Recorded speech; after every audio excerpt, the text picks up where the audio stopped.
Good morning, everybody. Hope that you're well in this post snowstorm Stella world, which may not have affected some of you the way that it affected me.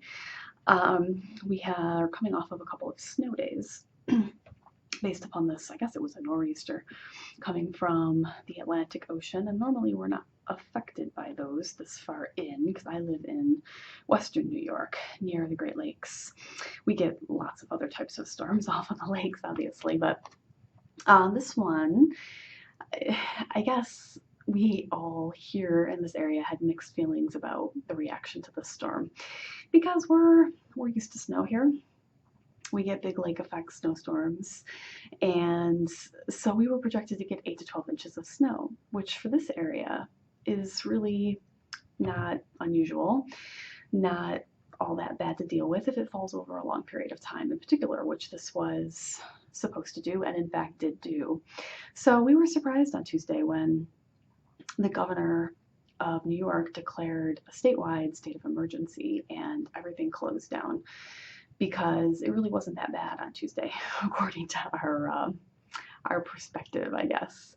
But we were all, glad for the snow day. I had been planning on taking that as a vacation day, which is very rare during the semester for me, and so I was a little disappointed that I didn't get the house to myself the way I was planning because then the kids were home, which sounds terrible, right? Like I wasn't happy to be home with my kids. That's not it, but you all understand what I mean. I never get the TV to myself. I've got all kinds of wonderful Hallmark mysteries on the DVR to watch, and I just wanted to knit and drink tea. And I'm an introvert. I just was craving a little bit of alone time, and that did not happen on Tuesday. But we all had the snow day, and honestly, it really was very lovely. We had lots of driveway clearing to do. We don't currently have a working snowblower. We need to fix this situation, but it's never a priority over the off season, that's for sure. And we really have not had a lot of snow this winter. It's been mild, but when you need it, you really need it. But Mike and I are happy to shovel the driveway. It's a good workout, but we do have a long driveway, well, relatively long, and we live in a very urban suburb right on the city line. And so therefore the houses are very close together, and there's a large segment, a narrow segment between our house and our neighbors where there's nowhere to put the snow. It's a problem even with the snow blower because it just doesn't really have anywhere to blow it. And so when you're shoveling, it's even more work because you have to push the snow either forward or backwards so that then you can shovel it onto the grass. It's very hard on the back and the legs for sure. We did that twice each day, Tuesday. So then Wednesday rolled around. Let me come back to that. And the weather was much worse, really, than it had been because we had a couple of feet of snow on the ground. Like I said, not a huge deal. I mean, that's a decent amount of snow, don't get me wrong, but we have really good snow removal around here. Everybody is used to dealing with the snow, so it doesn't affect us the way that it does other parts of the country where the removal and preventing everything from being slippery and messy, they just don't have the infrastructure or the equipment. So I totally understand that. But we have good stuff around here. So, we had that much snow on the ground, but what happened is that it continued to snow and it was windy. And so then it was blowing around the snow that had already fallen. And so you get this situation of blowing and drifting snow, really poor visibility for going anywhere, driving. The kids were off from school again. School was canceled, but I officially was supposed to have to go to work. But many of us did not make it. The road conditions were really bad. And so I used it as a vacation day so that I could be home and help out with the kids and with the driveway clearing again. It's a big job. I mean, it really, and Mike has done it himself many, many times. I helped him over these snow days to get a little bit of exercise. It takes him a long time to do it by himself. Even with the two of us, it takes an hour, hour and a half, depending on the type of snow. Tuesday's snow was real fluffy. Yesterday, Wednesday's snow was heavier, so it took us longer. Big job. So yeah, so it was nice. It was nice to be home. But then in the later part of the afternoon, everything is like it is now, which is to say it's fine. There's a lot of snow on the ground, but it's all pushed aside. The sun is out. The roads are down to bare pavement, so that there's no wind, there's no snow blowing around. It's a lovely, it looks like a December day. Unfortunately, it's March, but it's going to be cold. The snow isn't going to really melt much for a week or so. It's going to take a little bit of time, which, you know, isn't the best thing in March, but it is what it is. This is what Mother Nature has blessed us with. So we'll be cold here for a little bit. But everything's back to normal. All the schools are in session. I'm here back at work. It's hard to go back after having a couple days off. The kids were real grumbly about it, but you know, we made it this morning, and you know, in some ways it's good to be back to your old routine. You get days like that, and like you just like in the house, there's not like really much you can do.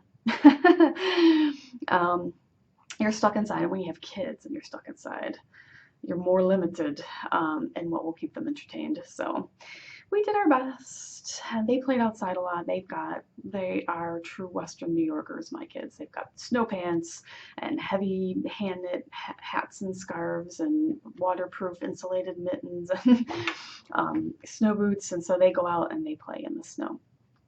So that lets off some energy, which is good. So that's what's been going on, just sort of generally in our world. We had a lovely time. We made some potato soup and just did cozy things while we were all stuck inside. And I was pondering sort of where we're at in Lent also while we were on our snow days. And as is usually the case at this point of Lent, I have forgotten a bunch of things that I wanted to do. I forgot to go to Mass last Thursday. I've been wanting to get to the one daily Mass a week. I forgot. And my devotional reading is spotty. I do try to pick one of them up every day. I've been doing okay with that. I really like that. Those two that I mentioned last week, Blessed is She and Deacon Tom's Lenten devotional for 2017. Let me put a little note here. I'll put a link to that post. Last week's tea time, so that you can link to those. So yeah, so I've been doing that. This morning I got in the car for the first time in a couple days. I hadn't gone anywhere, and I was driving into work, and I thought, you know, I should pray a rosary. And so I finally remembered to bring in my St. Joseph Rosary because I love this one, and I'm currently praying the St. Joseph Novena, so it works out kind of perfect. So this is my St. Joseph Rosary. I love the beads and the hardware on this. These beads, I think they're purple, probably an amethyst, like Czech pressed glass, I think. Nothing fancy. Oh, you can't see that. If you're watching the video, they're really, really smooth, and then they have these larger, just opaque, I guess, white Our Father beads, and they just feel lovely. I love praying with this rosary. I don't know, I'm like able to focus more because it's just such a pleasing sensation when I pray with this rosary.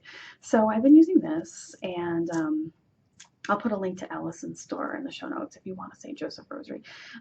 She doesn't have one currently listed, but you could just message her for a custom. So I love that. I've been doing that, and I hadn't prayed the rosary for, I don't know, several days, like almost a week. And so it felt good to get back into that rhythm.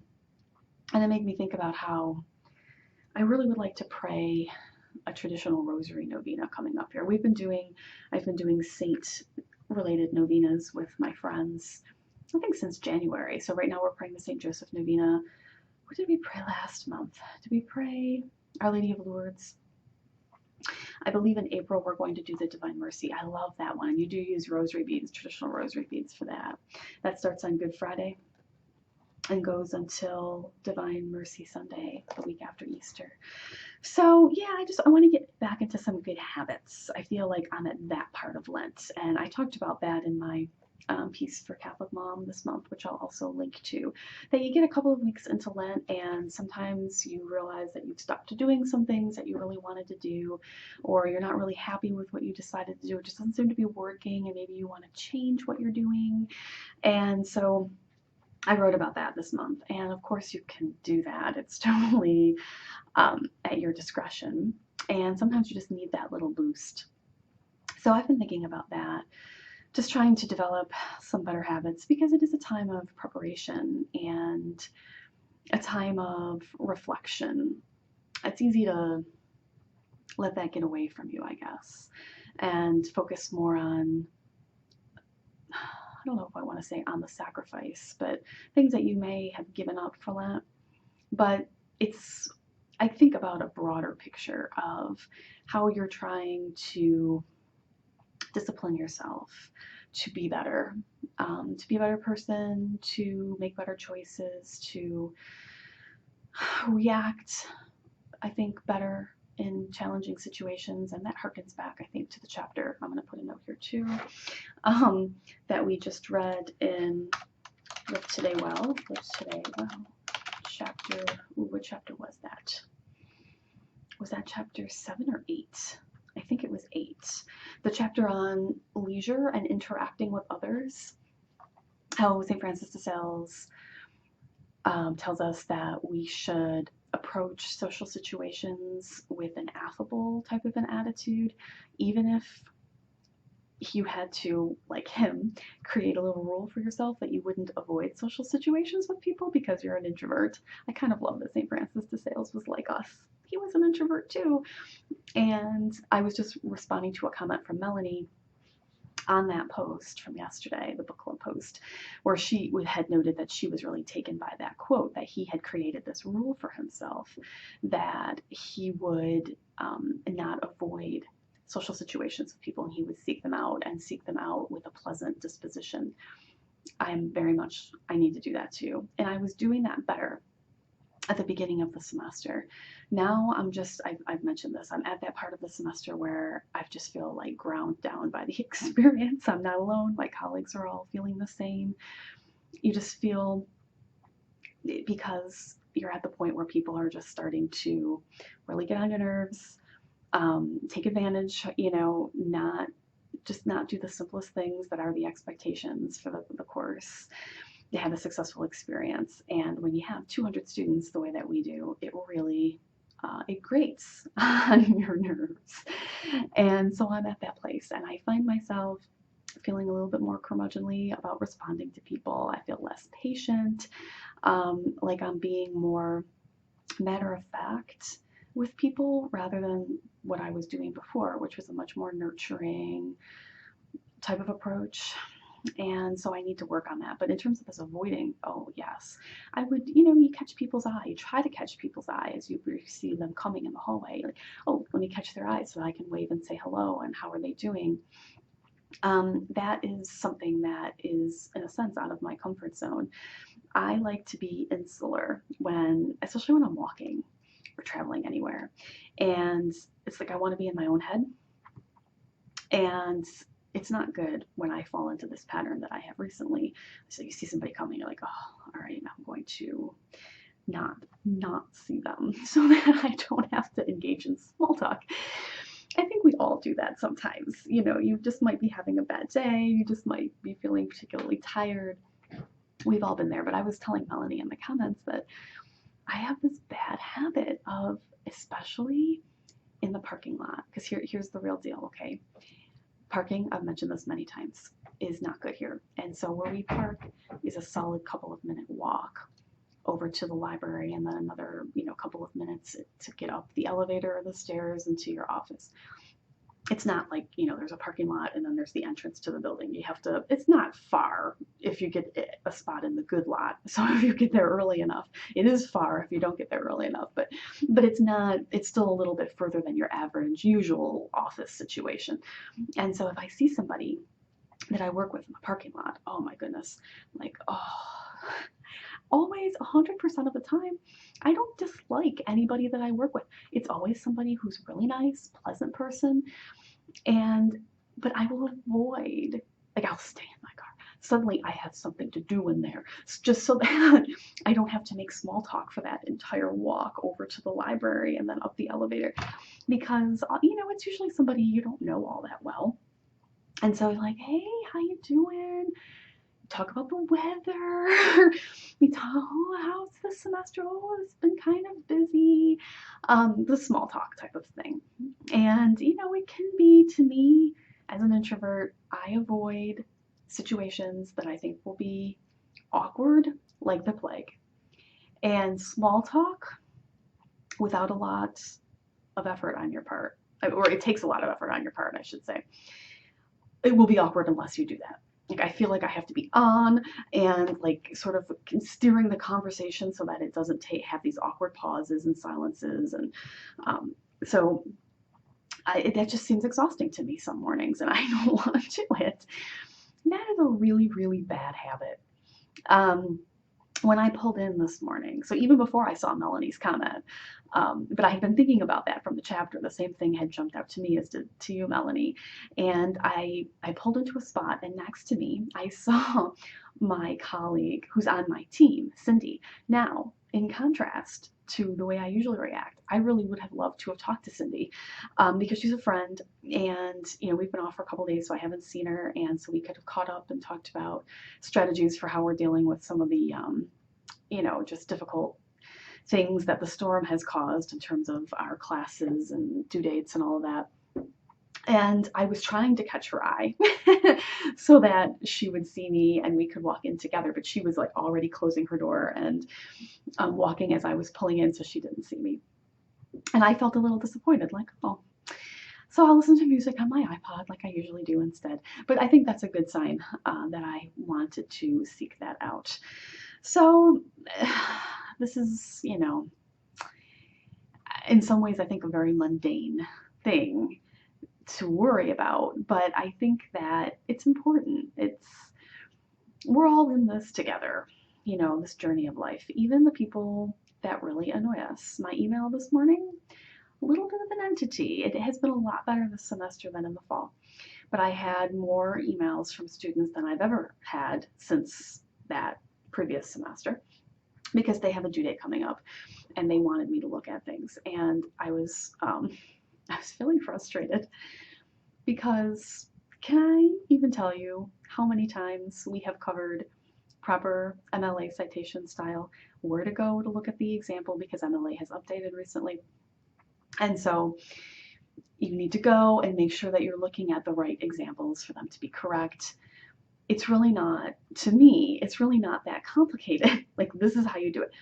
And so they're sending me their outlines, and so many of them still have the old edition of MLA, because I know they're using citation generators, and many of them have not been updated to the new edition. It's really not that much more work to just look at the example and do it yourself, but they don't believe me. And so there was that, and there was just other mistakes that we've covered in class for, make sure that you're just paying attention to all of the small things, italics, capitalization, those are all important things, or lack of capitalization if you're using APA, where you just capitalize, the first word in the title and then not the others unless it's a proper name. I know that these are all really picky types of rules, but we're in college now, and that's what the expectation is. And so it's just frustrating when we have emphasized that countless times, and they still, some of them at least, it's just, they don't listen. And so it's frustrating. And, I'm at that curmudgeonly part of the semester. And so I just, I'm looking at the emails and I'm thinking, I need to channel the happy Tiffany, the patient Tiffany. It can be hard. It can be hard because, I had a bunch of them this morning, and I just did not feel like looking at those and then crafting a patient response. I did. But it was definitely more of an effort than it would have been at an earlier point of the semester, before my very soul had been crushed down the way that I feel it is right now. It's all part of the process. But, I did what I could. There's a couple I haven't been able to respond to yet, because it's, we had asked them to let us know if there was any, issues going on in their groups, because it's a group project. And, I get an email from a student. They've already turned in their group project, and now she's just telling me that there was this problem. Like, how am I going to handle that now? Because now it's already said, there's no way, it's too late to reach out to that student to try to, get them to participate, because they've already submitted it. As I had been emailing students where I knew that there was a problem, and I haven't been able to, because I don't know the best way to handle it yet. And so I'm just going to leave it there. and then I'll respond when I figure out what I'm going to do. And so it's frustrating, right? But that's life. And I think that St. Francis de Sales has a lot to offer us in terms of just navigating these day-to-day challenges, interactions. That was the subject of our chapter for this week. Interactions with others and doing it in such a way that is pleasing to our Lord as the way. But do I always respond in challenging situations in a manner that is pleasing to our Lord? No, I do not. I wish that I did. And I'm a very gentle-natured person. So even when I'm really irritated about something, I think that I'm pretty tempered in my reactions. I'm not the type of person that is ever going to yell at anybody or, fly off the handle at somebody. That's just not part of my personality. It would have to be, I don't know, that's never happened before. So it would have to be something pretty major for that to transpire. I'm a soft touch. So even when I'm mad, I think that it comes out to other people in a gentler fashion, even if they can tell that I'm being much more matter of fact than usual. But it's definitely something that I need to work on at this point of the semester when I'm just feeling like I just want to delete their emails and not respond at all. I haven't deleted any, so that's good. But I just have a couple just sort of saved for, like, I need to think on this before I write back. So there we are. Thankfully, the work week is almost over, and thank the Lord above that spring break is next week. I need it. I'm sick of these classes. I'm sick of teaching. I'm sick of the monotony. Even with these 2 snow days, off. They weren't exactly relaxing days because I was home with my young children. I was grateful. It gave me a break from the teaching routine, but I'm still looking forward to spring break. I need it. So that's coming up, and I'm looking forward to lots of good things. March Madness, the NCAA basketball tournament is starting, and I have a bracket in a pool. I'm excited about that. I like that every year. I've got dance stuff. We're visiting with some friends this weekend. Henry is serving at the Vigil Mass, so there's going to be lots of good stuff. And then spring break next week. And then I'm not going to even think about after spring break because we still have a decent stretch of teaching after that. And I cannot even think about it right now because I'm not in a place to be able to come up with a productive plan. So 1 week at a time, right? So that's where we're at. I'm just going to happily be with St. Joseph, good old St. Joseph, praying the novena, praying the rosary, trying to forge my way through Lent and become a better person. I'm just going to keep on working on that because I don't always succeed in my efforts. So that's where I'm at. Where are you at in your Lent? Are you praying the St. Joseph novena? What are your plans coming up for the remainder of Lent, for after Easter? We're making good progress with Live Today Well, and we're going to finish it early on in the Easter season. And then we can talk about other books because I have a plan to read a book about walking the Camino de Compostela. So I'm planning on reading that if anybody would like to read along. And then maybe we can plan a summer book club. And maybe we could actually do like an online book club. What do you think of that idea? Where we would have a scheduled like Google Hangout or something? Maybe I'll make that happen in the summer. So tell me your thoughts. I've gone long, but I needed it this week. I just needed to talk. So I look forward to hearing from you. I hope that you have a wonderful end of the week and weekend, and I'll see you next week. Bye.